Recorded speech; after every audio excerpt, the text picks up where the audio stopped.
I think that you would have to agree with me that if you've been watching the news this last week, that it's been heart-wrenching. And you may have, as I have, experienced conflicting emotions about this. I found myself angered over what happened to George Floyd. And knowing that because of the condition of fallen men, that the response would also be just as unjust. We would go well beyond protesting, and we would once again see the evil of rioting in our streets. And of course, that's been the case, and it's been at a level that has almost been incomprehensible. I've also found myself grieving for the family of George Floyd. And I found myself, as I listened to George's brother and his impassioned words, grieving with him and his family. And with his brother, George's brother, I find myself also pleading and wanting our society to be better than it is, like the mayor of Atlanta had said. But I realize, as I'm sure you do as well, that because of the fallen condition of man, that the likelihood of that was slim, if non-existent. And so I went to look to the Word of God concerning this very issue. And I ran across this verse in Proverbs chapter 29, verse 26. Many seek the ruler's favor, but justice for man comes from the Lord. You see, that's what protesting is. It is seeking the ruler's favor. It's trying to get those in power, get their ears so that they would hear and understand, and that changes would take place because this would not stand. And then, along with this, I kept seeing this moniker that I've seen over and over and over again in other protests and mainly rioting, and that is the little moniker that says, "No justice, no peace."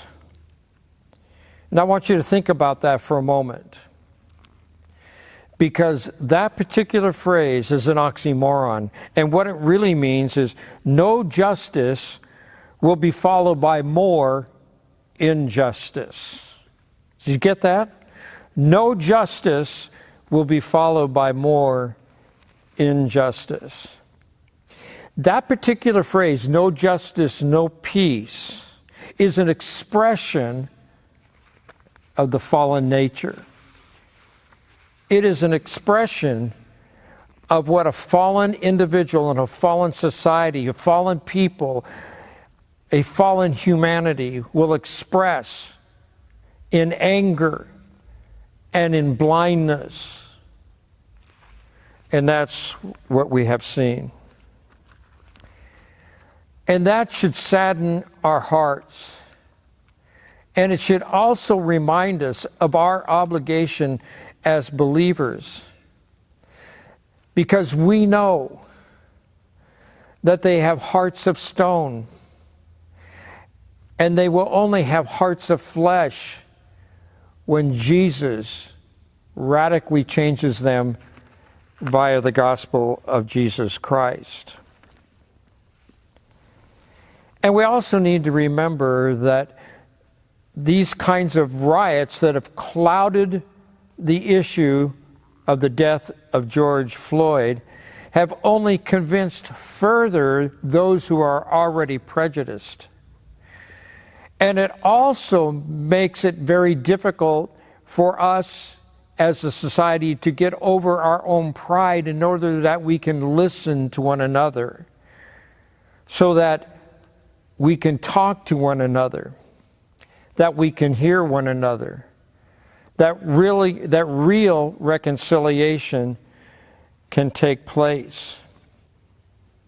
And so the answer to long-standing grievances will find no remedy until we see that in men, justice is at best fleeting, and we must seek it from somewhere else.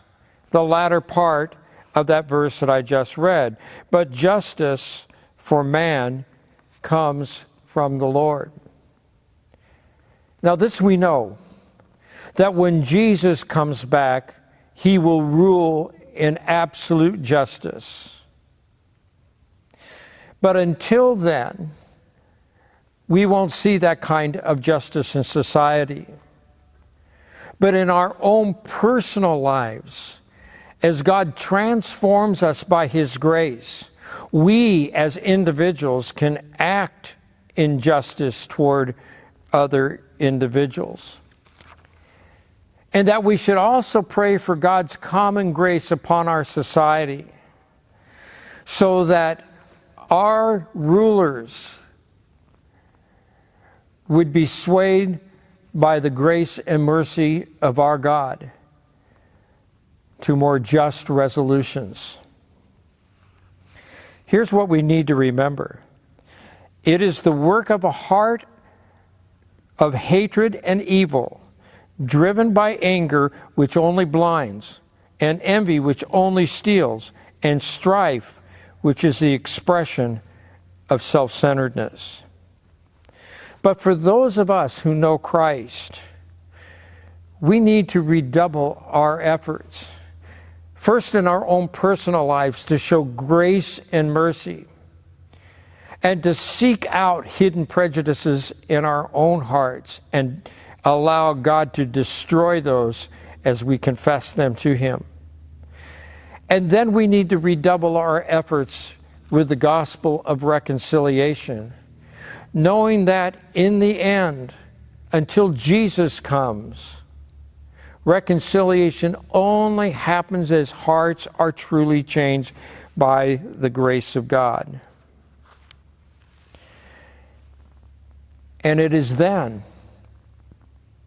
as individuals, we experience God's grace.